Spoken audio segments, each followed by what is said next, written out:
जरांगेंनी पुन्हा एकदा मोठी घोषणा करत सरकारला इशारा दिलाय।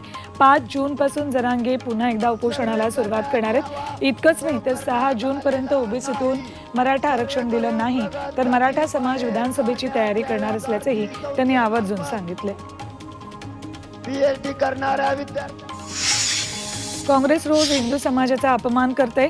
पंतप्रधान मोदींच्या पूजेला राहुल गांधी नौटंकी म्हणतात, हिंदू समाजाची शक्ती संपवण्याची भाषा करतात। अशा काँग्रेस आणि राहुल गांधींना जागा दाखवा असं आवाहन उपमुख्यमंत्री देवेंद्र फडणवीसांनी यवतमाळमधल्या वणीतल्या सभेत केलं।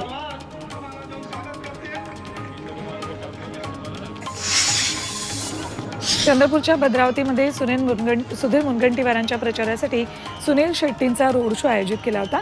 मतदारसंघाच्या विकासासाठी मुनगंटीवारांना विजय करण्याचं आवाहन सुनील शेट्टींनी यावेळी केलं। चंद्रपूरमध्ये भाजपच्या प्रचारासाठी आणखी काही सेलिब्रिटी मैदानात उतरणार आहेत। अमृत नोनी आर्थो प्लस ये एक प्रूवन फॉर्मूला है। इसमें मौजूद नोनी फल के गुण और आयुर्वेदिक जड़ी बूटियां शरीर को जरूरी पोषक तत्व देने के साथ साथ हड्डियों और जोड़ों के घिसने, उनमें होने वाले सूजन और दर्द को रोकने में मदद करता है। दर्द मुक्त जीवन के लिए अमृत नोनी आर्थो प्लस। अकोल्यात महापालिकेतर्फे मतदान जनजागृती रॅली काढण्यात आली। या रॅलीचा महापालिका कार्यालयापासून शुभारंभ झाला। यावेळी आम्ही मतदान करणार अशी कर्मचाऱ्यांनीही शपथ घेतली। तसंच मतदानाची टक्केवारी वाढावी यासाठी स्वाक्षरी अभियान राबवण्यात आलं। धुळ्यात नवीन सोयीस्कर मतदान केंद्रांची निर्मिती करावी यासाठी भाजपचे उमेदवार सुभाष भामरेंकडून जिल्हा प्रशासनाला निवेदन देण्यात आले। शहरातील काही भागात मतदारांना मतदानासाठी बरंच लांब जावं लागतं, त्यामुळे मतदार मतदान करण्यास इच्छुक नसतात। यासाठी नवीन मतदान केंद्रांची उभारणी करावी अशी मागणी होतीये।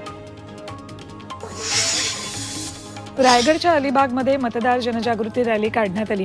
जिल्हाधिकारी कार्यालयापासून ही रॅली निघाली होती। यावेळी जिल्हाधिकाऱ्यांनी रॅलीला हिरवा झेंडा दाखवला। या रॅलीत अंगणवाडी सेविका, आशा वर्कर मोठ्या संख्येनं सहभागी झाल्या।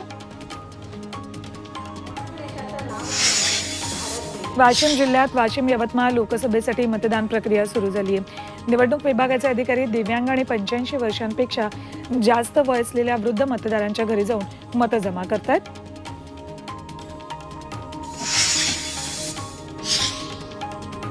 चंद्रपुरात कला शिक्षकानं एक अनोखी लग्नपत्रिका तयार केली आहे। यात मतदार आणि लोकशाहीचा विवाह लावण्यात आलाय। सध्या लोकसभा निवडणुकीची रणधुमाळी सुरू आहे। या निमित्तानं जनजागृतीचा भाग म्हणून या शिक्षकांना 50 पैशाच्या पोस्टकार्डवर लोकशाहीचा शुभ विवाह अशी अनोखी पत्रिका तयार केली आहे।